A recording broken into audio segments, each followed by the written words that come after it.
Hello everyone, welcome to my channel. आज हम पढ़ेंगे फार्माकोग्नोसी में यूनानी सिस्टम ऑफ मेडिसिन के बारे में।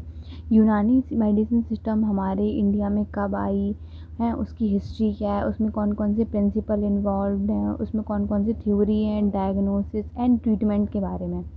इससे पहले हमने पढ़ा था हमारा जो आयुर्वेदिक सिस्टम है उसके बारे में। आज हम पढ़ेंगे यूनानी सिस्टम के बारे में। फिर स्टार्ट करते हैं। यूनानी is a traditional system practised in India. जो हमारा यूनानी सिस्टम है वो बहुत ही पुराना है, जो कि इंडिया में प्रैक्टिस किया गया। It refers all practices of Greco Arabic medicine. इसमें क्या हुआ, अरेबिक की जो मेडिसिन है वो उसकी भी प्रैक्टिस करी जाती है। द यूनानी सिस्टम वॉज डेवलप्ड बाई रजियास। जो यूनानी सिस्टम है वो रजियास के द्वारा इसको आगे बढ़ाया गया। जो यूनानी सिस्टम है is found by the concept of 4 humours. इसमें 4 ह्यूमर्स मेनली पाए जाते हैं, जैसे फीगम, उसको बलगम कहते हैं, ब्लड उसको डैम कहते हैं, येलो वाइल जो होता है वो हमारे ब्लड में पाया जाता है, उसको सफरा कहते हैं, ब्लैक वाइल को सौदा कहते हैं। ठीक है, अब इसके हिस्ट्री के बारे में पढ़ते हैं। द हिस्ट्री ऑफ यूनानी हीलिंग स्टार्ट फ्रॉम क्लॉडियस गैलिनियस। इसमें क्या हुआ कि जो इसकी यूनानी सिस्टम का जो प्रभाव है वो सबसे पहले क्लैडियस और ग्लेनियस के ऊपर पड़ा, जो कि एंशियंट ईरानी मेडिसिन के द्वारा पड़ा उसके ऊपर। फिर Unani medicine first arrived in India in the 12th century of Christian era. जो यूनानी मेडिसिन सिस्टम है वो इंडिया में 12th सेंचुरी में आया, जब क्रिश्चियन एरा चल रहा था। Alauddin Khilji had many famous hakim. Alauddin Khilji के पास बहुत सारे हकीम्स थे, उनके राज दरबार में यूनानी फिजिशियंस थे बहुत सारे उनके राज दरबार में। ये इसकी हिस्ट्री के बारे में आप बता सकते हैं। फिर पढ़ेंगे हम इसके बेसिक प्रिंसिपल की, मतलब इसमें क्या क्या इन्वॉल्व है। इसमें पढ़ेंगे the principle of Hippocrates. Hippocrates का प्रिंसिपल था कि जो हमारी बेस है वो यूनानी मेडिसिन सिस्टम का formed by the principle of Hippocrates के द्वारा जो प्रिंसिपल बनाया गया वही यूनानी मेडिसिन सिस्टम का बेस है।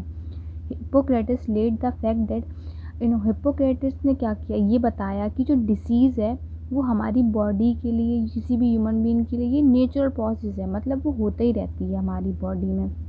उसके जो सिम्टम्स हैं, वो जो डिसीज़ हमें कॉज करी गई है उन्हीं के बीच में रिएक्शंस होती रहती हैं। यही अलाउद्दीन खिलजी ने बताया, जिसको हमें ज़्यादा से ज़्यादा अवॉइड करना चाहिए। फिर इसका जो दूसरा है principle, the components whose loss in human bodies. हमारी बॉडी में अगर ये कुछ 7 कंपोनेंट्स लिखे हैं, इनमें से अगर एक भी अगर कम हो जाता है तो हमारी बॉडी में डिसीज़ हो सकती है और इवन डेथ भी हो सकती हैं। अब वो कंपोनेंट्स कौन कौन से हैं हम ये पढ़ते हैं। अल अरकन, अल अकहलत, अक मिजाज, अल एज़ा, अल अरवा, अल क्यूबा, अल एट अल। ये अरेबियन लैंग्वेज में लिखे हैं। अब हम लोगों की लैंग्वेज में, जैसे हमारी बॉडी में अगर एलिमेंट्स कम हो जाएंगे सारे तो हमें डिजीज़ हो सकती है। बॉडी में जितने भी फ्लूइड्स हैं, ब्लड हो गया, ब्लड से रिलेटेड सारे फ्लूइड्स, अगर उनकी कमी हो जाएगी तो हमें डिसीज़ हो सकती है।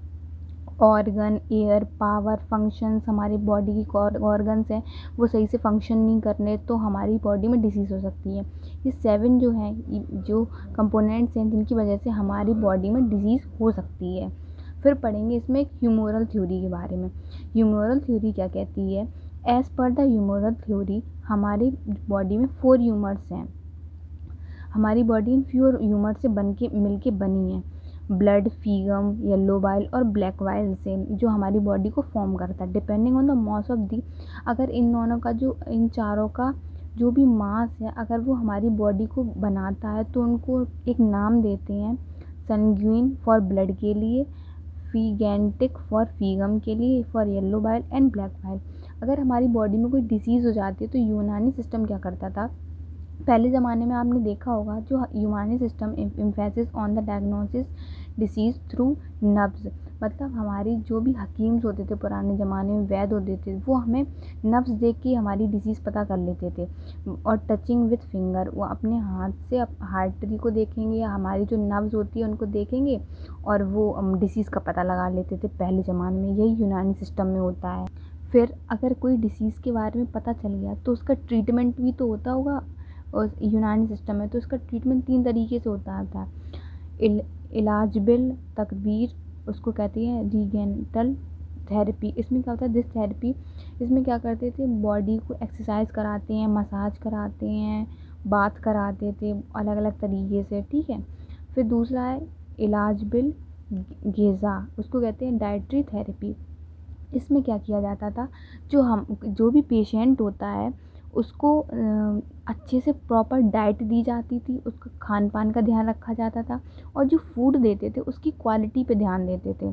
फिर थर्ड आता है इलाज बिल और ज़राहत, मतलब सर्जरी।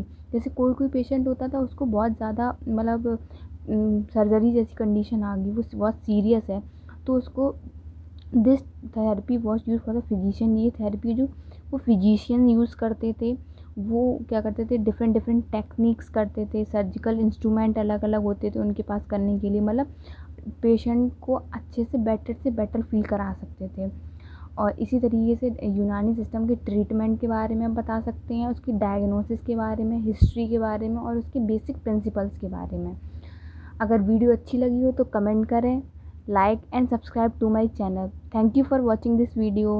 Take care.